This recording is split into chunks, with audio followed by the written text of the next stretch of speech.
Next is nuclear fusion. Nuclear fusion എന്ന് പറഞ്ഞു കഴിഞ്ഞാൽ സ്മോളർ ന്യൂക്ലിയസ് എല്ലാം ജോയിൻ ചെയ്ത് ലാർജർ ന്യൂക്ലിയസായി മാറുന്ന പ്രോസസ്സ്, അതാണ് ന്യൂക്ലിയർ ഫ്യൂഷൻ. ചെറിയ ന്യൂക്ലിയായി, അതായത് ലൈറ്റർ ന്യൂക്ലിയായി ജോയിൻ ചെയ്ത് ഫ്യൂസ് ചെയ്തിട്ട് ലാർജ് ന്യൂക്ലിയസായി മാറുന്ന പ്രോസസ്സ്, അതാണ് ന്യൂക്ലിയർ ഫ്യൂഷൻ. അവിടെയും നല്ലൊരു ഹൈ എനർജി റിലീസാവും. അപ്പോൾ അതാണ് ന്യൂക്ലിയർ ഫ്യൂഷൻ എന്ന് പറഞ്ഞാൽ. സ്റ്റാർസിലെല്ലാം, അതായത് സണ്ണിൽ എങ്ങനെയാണ് എനർജി വരുന്നത്, അത് ന്യൂക്ലിയർ ഫ്യൂഷൻ വഴിയാണ്. അവിടെ ഹൈഡ്രജൻ ന്യൂക്ലിയസ് ജോയിൻ ചെയ്ത് ഫ്യൂസ് ചെയ്തിട്ട് ഹീലിയം ന്യൂക്ലിയസായി മാറുകയാണ് ചെയ്യുന്നത്. അപ്പോൾ എന്താണ് ന്യൂക്ലിയർ ഫ്യൂഷൻ? അതിൻ്റെ ഡെഫിനിഷൻ ഇങ്ങനെ പറയാം: when two light nuclei fuse to form a larger nucleus, energy is released and this process is said to be nuclear fusion. Light nuclei join ചെയ്ത് ലാർജ് ന്യൂക്ലിയസ് ആകുമ്പോൾ energy release ആവുന്നുണ്ട്. Okay, കുറച്ച് example നോക്കിയാലോ. എക്സാമ്പിളാണ് ഞാൻ എഴുതുന്നത്. ഇത് രണ്ട് 1H1, ഓക്കെ, രണ്ട് 1H1 ജോയിൻ ചെയ്യാണ്. ഇതിനെ പ്രോട്ടോൺ എന്ന് വേണമെങ്കിൽ വിളിക്കാം കേട്ടോ. 1H1 എന്ന് പറയുമ്പോൾ അറിയാമല്ലോ, അതിനകത്ത് 1H1 എന്ന് പറഞ്ഞാൽ ഒരു സിംഗിൾ പ്രോട്ടോണേ ഉള്ളൂ, ന്യൂട്രോൺ ഇല്ല. കാരണം ഡിഫറൻസ് ആണല്ലോ ഈ ന്യൂട്രോൺ എന്ന് പറയുന്നത്. ഡിഫറൻസ് 0 ആയതുകൊണ്ട് ഇതിനകത്ത് ന്യൂക്ലിയസിൽ പ്രോട്ടോൺ മാത്രമേ ഉള്ളൂ, വേറൊന്നുമില്ല. ഒരു സിംഗിൾ പ്രോട്ടോൺ മാത്രമേ ഉള്ളൂ. അപ്പോൾ ഈ ഹൈഡ്രജൻ ന്യൂക്ലിയസിനെ നമുക്ക് പ്രോട്ടോൺ എന്ന് വിളിക്കാം. പ്രോട്ടോൺ മാത്രമേ ഉള്ളൂ ഈ ഹൈഡ്രജൻ ന്യൂക്ലിയസിൽ. അപ്പോൾ രണ്ട് ഹൈഡ്രജൻ, ഇതേപോലത്തെ രണ്ട് ഹൈഡ്രജൻ ന്യൂക്ലിയസ് ജോയിൻ ചെയ്ത് കഴിഞ്ഞാൽ, ഫ്യൂസ് ചെയ്ത് കഴിഞ്ഞാൽ നമുക്ക് 1H2 കിട്ടും. 1H2 ഡ്യൂട്ടീരിയം നമ്മൾ ഇതിനെ പറയും, കേട്ടല്ലോ. ഇതൊരു ഹൈഡ്രജൻ ന്യൂക്ലിയസ് തന്നെയാണ്. ഇതിന് നമ്മൾ പറയുന്ന പേര് ഡ്യൂട്ടീരിയം എന്നാണ്. ഓക്കെ, ഇത് വരും. പിന്നെ വരുന്നത് എന്തായിരിക്കും ഞാൻ പറയട്ടെ. +1E0 എന്ന് പറയും. അതെങ്ങനെയാണ് +1E0 ആയത് ഞാൻ പറഞ്ഞുതരാമല്ലോ. ഇവിടെ നോക്കിയേ, ഇവിടെ താഴത്തെ നമ്പറുകൾ ആഡ് ചെയ്ത് കഴിഞ്ഞാൽ ഇവിടെ 2 വന്നു. ഇവിടുത്തെ താഴത്തെ നമ്പർ 1 ആണ്. ഇത് ലെഫ്റ്റ് സൈഡിലുള്ള സമ്മ് തന്നെയായിരിക്കണമല്ലോ റൈറ്റ് സൈഡിൽ വരുന്ന സമ്മ്. ഇവിടെ ലെഫ്റ്റ് സൈഡിൽ ഇപ്പോൾ ഓൾറെഡി സമ്മ് 2 കിട്ടിക്കഴിഞ്ഞു, റൈറ്റ് സൈഡിൽ 1 ആയിട്ടുള്ളൂ. അപ്പോൾ ഇവിടെ എഴുതേണ്ട ടേമിൽ താഴെ 1 വന്നിരിക്കണം. സോ ദാറ്റ് ഇവിടെ 1 + 1 2 ആവും. ലെഫ്റ്റ് സൈഡിലത്തെ സമ്മ് തന്നെ റൈറ്റ് സൈഡിലും വരണമല്ലോ. അപ്പോൾ ഇവിടെ 1 താഴെ വരണം. പിന്നെ മോളിൽ 1 + 1 2 ആണ്.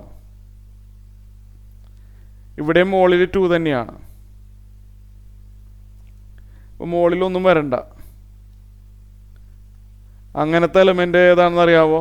അത് പോസിട്രോൺ ആണ്. നമ്മളിതിനു മുമ്പ് പഠിച്ചിട്ടുണ്ട്. അതെന്താണ്? പോസിട്രോൺ ആണ്. ശരിയല്ലേ നോക്കിയേ, നമ്മൾ ആഡ് ചെയ്ത് നോക്കാം ശരിയാവുണ്ടോ എന്ന് നോക്കാം. ഇത് ബൈ ഹാർട്ട് ആക്കേണ്ടതാണ്. താഴത്തെ 1 + 1 ചെയ്ത് കഴിഞ്ഞാൽ 2 ആണ്. ഇവിടെയും താഴത്തെ സമ്മ് 2 ആണ്. മോളിൽ 2 + 0 2 ആണ്. മോളിലും സമ്മ് 2 ആണ്. അപ്പോൾ രണ്ട് പ്രോട്ടോൺസ്, രണ്ട് ഇതേപോലത്തെ ഹൈഡ്രജൻ ന്യൂക്ലിയസ് ഫ്യൂസ് ചെയ്ത് ജോയിൻ ചെയ്ത് ഡ്യൂട്ടീരിയമായി കൺവേർട്ട് ആവണം. രണ്ട് പ്രോട്ടോൺസ് ജോയിൻ ചെയ്ത് ഫ്യൂസ് ചെയ്ത് ഡ്യൂട്ടീരിയം വന്നു. അപ്പോൾ അങ്ങനെ വരണമെങ്കിൽ it will emit A positron. നമ്മൾ β-DKയിൽ പഠിച്ചിട്ടുണ്ടായിരുന്നു. ഇതെന്താണ്? പോസിട്രോൺ എന്ന് പറയും. അതായത് ഇലക്ട്രോൺ പോലെ തന്നെയാണ്, പക്ഷെ ചാർജ് പോസിറ്റീവാണ്. ഇലക്ട്രോണിൻ്റെ അതേ മാസ് തന്നെയാണ് ഇയാൾക്ക്. പോസിട്രോൺ എന്ന് പറയും. ഇലക്ട്രോണിൻ്റെ അതേ മാസ് തന്നെയാണ്, പക്ഷെ ചാർജ് പോസിറ്റീവാണെന്ന് മാത്രം. ഇലക്ട്രോണിൻ്റെ ചാർജിൻ്റെ നേരെ ഓപ്പോസിറ്റ് പോസിട്രോൺ എമിറ്റ് ചെയ്യുമ്പോൾ അതിൻ്റെ കൂടെ ഒരു ന്യൂട്രിനോയും കൂടി ഉണ്ടാവുമെന്ന് നമ്മൾ പഠിച്ചിട്ടുണ്ട്. ന്യൂട്രിനോ എന്താണെന്ന് നമുക്കറിയേണ്ട. അത് മാസില്ല, ചാർജ് ഇല്ലാത്ത ഒരു മനസ്സിലായല്ലോ, ഒരു പാർട്ടിക്കിളാണ്. ഓക്കെ, ക്ലിയർ ആയല്ലോ. അതിനെപ്പറ്റി നമുക്ക് അറിയേണ്ട ആവശ്യമൊന്നുമില്ല. പോസിട്രോൺ എമിറ്റ് ചെയ്യുമ്പോൾ അതിൻ്റെ കൂടെ ന്യൂട്രിനോ എന്ന് പറഞ്ഞൊരു വേറൊരു പാർട്ടിക്കിളും കൂടി എമിറ്റ് ചെയ്യും. മാസും ഇല്ല, ചാർജില്ല, അങ്ങനത്തെ ഒരു പാർട്ടിക്കിളാണ്. പ്ലസ് ഒരു എനർജി, കുറച്ച് എനർജി റിലീസാവും. Released energy will be 0.42 mega electron volt. Single nucleus fuse ചെയ്ത് കഴിഞ്ഞാൽ കിട്ടുന്നതാണത്. ഇതേപോലത്തെ 10 ജോയിൻ ചെയ്യുമ്പോൾ 10 ടൈംസ് ആയി മാറും. ക്ലിയർ? ഓക്കെ ആണല്ലോ. ഇനി വേറൊരു എക്സാമ്പിൾ, ഈ 2 എക്സാമ്പിളെങ്കിലും ഒന്ന് പഠിച്ചു വെക്കണം. ന്യൂക്ലിയർ ഫ്യൂഷൻ എക്സാമ്പിൾ 2 എണ്ണെങ്കിലും പഠിച്ചു വെക്കാം. 2 ഡ്യൂട്ടീരിയംസ് ഫ്യൂസ് ചെയ്യാൻ പോവാണ്, ജോയിൻ ചെയ്യാൻ പോവാണ്. 2 ഡ്യൂട്ടീരിയം ജോയിൻ ചെയ്ത് കഴിഞ്ഞാൽ ഹീലിയം 2 3 വരും. പിന്നെ ന്യൂട്രോൺ ആണ് ഇമിറ്റ് ചെയ്യുന്നത് കേട്ടോ. ഇവിടെ ഇമിറ്റ് ചെയ്യുന്നത് ന്യൂട്രോൺ ആണ്. അതെങ്ങനെയാണ് ന്യൂട്രോൺ വന്നത്? ഇവിടെ ലെഫ്റ്റ് സൈഡിൽ താഴത്തെ സമ്മ് 2 ആണ്. റൈറ്റ് സൈഡിൽ ഇവിടെ ഓൾറെഡി 2 എഴുതി കഴിഞ്ഞു. അപ്പോൾ ഇവിടെ 0 വരണം. അപ്പോൾ ഇവിടെ സമ്മ് 2 വന്നു. അപ്പോൾ ഇവിടെ സമ്മ് 2 വരും. മുകളിൽ സമ്മ് 4 ആണ്. റൈറ്റ് സൈഡിൽ മുകളിൽ സമ്മ് 4 വരണം. ഇവിടെ 3 ഓൾറെഡി എഴുതി കഴിഞ്ഞു. മുകളിൽ ഇവിടെ 1 വരണം. താഴെ 0യും മുകളിൽ 1ഉം. അത് ന്യൂട്രോണാണ്. ന്യൂട്രോണിനെയാണ് ഡിനോട്ട് ചെയ്യുന്നത്. ന്യൂട്രോൺ എന്ന് പറയുമ്പോൾ അതിന് ആറ്റോമിക് നമ്പർ നമ്മൾ കൗണ്ട് ചെയ്യുന്നില്ല, അതുകൊണ്ടാണ് താഴെ 0. പക്ഷെ ആറ്റോമിക് മാസ് കൗണ്ട് ചെയ്യുന്നുണ്ട്, അതുകൊണ്ടാണ് 1. അതായത് താഴെ 0 മുകളിൽ 1, അത് ന്യൂട്രോൺ ആണ്. ഓക്കെ, നമ്മളത് പഠിച്ചിട്ടുണ്ട് ഇതിനു മുമ്പ്. ന്യൂട്രോൺ എമിറ്റ് ചെയ്യും plus some energy 3.27 mega electron volt. ചുരുക്കി പറഞ്ഞാൽ 2 ഡ്യൂട്ടീരിയംസ് ഫ്യൂസ് ചെയ്ത് കഴിഞ്ഞാൽ ഇതേപോലെ ഒരു ഹീലിയം ന്യൂക്ലിയസ് കിട്ടും. ഓക്കെ, ന്യൂട്രോണും എമിറ്റ് ചെയ്യും, പിന്നെ ഇത്രയും എനർജിയും കൂടി എമിറ്റ് ചെയ്യും. അപ്പോൾ ന്യൂക്ലിയർ ഫ്യൂഷൻ ക്ലിയർ ആയിട്ടുണ്ട്. ഇത് ഇമ്പോർട്ടൻ്റ് ആയിട്ടുള്ള കുറച്ച് കാര്യങ്ങൾ. For fusion to take place, ഇത് ഇമ്പോർട്ടൻ്റ് ആണ്. For fusion to take place the two nuclei must come close enough. However, since they are positively charged particles, they experience Coulomb's repulsion. They therefore must have enough energy to overcome this Coulomb's barrier. അതായത് ഉദാഹരണത്തിന് ഈ example തന്നെ എടുക്കാം അല്ലേ. 1H1 എന്ന് പറയുമ്പോൾ അതിനകത്തൊരു proton ഉണ്ടല്ലോ, പോസിറ്റീവ്ലി ചാർജ്ഡ് ആണല്ലോ. ഒരു ഉദാഹരണമാണ് 1H1 എന്ന് പറയുമ്പോൾ അതിനുള്ളിൽ ഒരു പ്രോട്ടോൺ ഉണ്ട്, ഒരു പ്രോട്ടോൺ ഉള്ളൂ. അപ്പോൾ അതിനൊരു പോസിറ്റീവ് ചാർജ് ആണ്. അതിൻ്റെ ഷേപ്പ് ഒരു സ്പെറിക്കലാണ്. ന്യൂക്ലിയസിൻ്റെ ഷേപ്പ് ഏകദേശം സ്പിയറാണ്. അതേപോലെ വേറൊരു 1H1 ഉണ്ട്, അതും പോസിറ്റീവ്ലി ചാർജ്ഡ് ആണ്. ന്യൂക്ലിയസ് എപ്പോഴും പോസിറ്റീവ്ലി ചാർജ്ഡ് ആണല്ലോ. ഇത് രണ്ടും കൂടി ജോയിൻ ചെയ്ത്, ഫ്യൂസ് ചെയ്ത് ജോയിൻ ചെയ്ത് ഇത് വരണമെങ്കിൽ ഇത് രണ്ട് കോണ്ടാക്റ്റിൽ വരണം. ഇവ തമ്മിൽ കോണ്ടാക്റ്റിൽ വന്നാൽ ഇത് ഫ്യൂസായിട്ട് ഇതുപോലെ വരുള്ളൂ, ജോയിൻ ചെയ്തതുപോലെ വരുള്ളൂ. ഇവ തമ്മിൽ 2 പോസിറ്റീവ് ചാർജ് ആയതുകൊണ്ട് ഇവ തമ്മിൽ കൂളംസ് ലോ ഓഫ് റിപ്പൾഷൻ അല്ലേ, ഇവ തമ്മിലൊരു റിപ്പൾസീവ് ഫോഴ്സ് ഓൾറെഡി ഉണ്ട് കൂളംസ് ലോ പ്രകാരം, ലൈക്ക് ചാർജാണ്.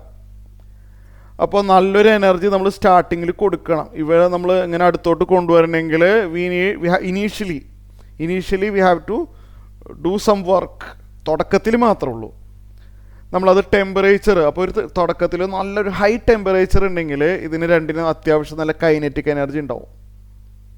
സ്റ്റാർട്ടിങ്ങിൽ നല്ലൊരു ടെമ്പറേച്ചർ ഉണ്ടെങ്കിൽ ഈ 2 ന്യൂക്ലിയസിനും നല്ലൊരു കൈനറ്റിക് എനർജി വരും. അപ്പോൾ ഈ ബാരിയർ മനസ്സിലായാലോ, കൂളംസ് ബാരിയർ എന്നാ പറയുക. ഈ റിപ്പൾസീവ് ഫോഴ്സിന് എഗെയിൻസ്റ്റ് ആയിട്ട് ഇതിന് മൂവ് ചെയ്ത് ജോയിൻ ചെയ്യാൻ പറ്റും. അപ്പോൾ there must be sufficient energy initially for the fusion. അത് നമുക്ക് നല്ലൊരു ടെമ്പറേച്ചറിൽ അത് സംഭവം നടക്കും. ഇപ്പോൾ സണ്ണിൽ ഫ്യൂഷൻ നടക്കുന്നുണ്ട്, ഹൈഡ്രജൻ ന്യൂക്ലിയസ് ജോയിൻ ചെയ്ത് ഹീലിയം ന്യൂക്ലിയസ് ആവുന്നുണ്ട്. അതിന് ഒരു ഇനീഷ്യൽ ടെമ്പറേച്ചർ വേണം. അറിയാമല്ലോ, സണ്ണിൻ്റെ കോറിൽ നല്ല ഹൈ ടെമ്പറേച്ചറാണ്, എക്സ്ട്രീംലി ഹൈ ടെമ്പറേച്ചറാണ്. അപ്പോൾ അവിടെ ഈ കൂളംസ് ബാരിയറിനെ ഓവർകം ചെയ്ത്, കൂളംസ് ബാരിയർ റിപ്പൾസീവ് ഫോഴ്സിനെ ഓവർകം ചെയ്ത് ഇത് രണ്ടും ജോയിൻ്റ് ആവും. കൈനറ്റിക് എനർജി കൂടുമ്പോൾ പിന്നെ റിപ്പൾസീവ് ഫോഴ്സ് ഒന്നും അല്ലാതെ ആവും അല്ലേ, ജോയിൻ ചെയ്യാനുള്ള ഒരു ഓപ്പർച്യൂണിറ്റി കിട്ടും. അതാണ് ഇവിടെ പറഞ്ഞിരിക്കുന്നത്. For fusion to take place the 2 nuclei must come close enough. ഇത് അടുത്തടുത്ത് വരണം, ജോയിൻ്റ് ആവണം. However, since they are both positively charged particles, they experience Coulomb's repulsion. They therefore must have enough energy to overcome this Coulomb's barrier. Okay, അപ്പോൾ അതാണ് അടുത്ത next പറയുന്നത്, ശ്രദ്ധിക്കുക. When fusion is achieved by raising the temperature of the system so that the particle have enough kinetic energy to overcome the Coulomb's repulsive barrier. It is said to be thermonuclear fusion. Thermonuclear fusion എന്ന് പറഞ്ഞാൽ ടെമ്പറേച്ചറിൻ്റെ help കൊണ്ട് fusion നടക്കുന്ന process. ഞാൻ പറഞ്ഞല്ലോ നല്ലൊരു kinetic energy ഉണ്ടെങ്കിൽ ഈ കൂളംസ് ബാരിയറിനെ ഓവർകം ചെയ്ത് ഫ്യൂസ് ചെയ്യാൻ പറ്റും. അപ്പോൾ ടെമ്പറേച്ചറിൻ്റെ ഹെൽപ്പ് കൊണ്ട് ഫ്യൂഷൻ നടക്കുമ്പോൾ that process is said to be thermonuclear fusion. Okay, clear ആയല്ലോ അത്?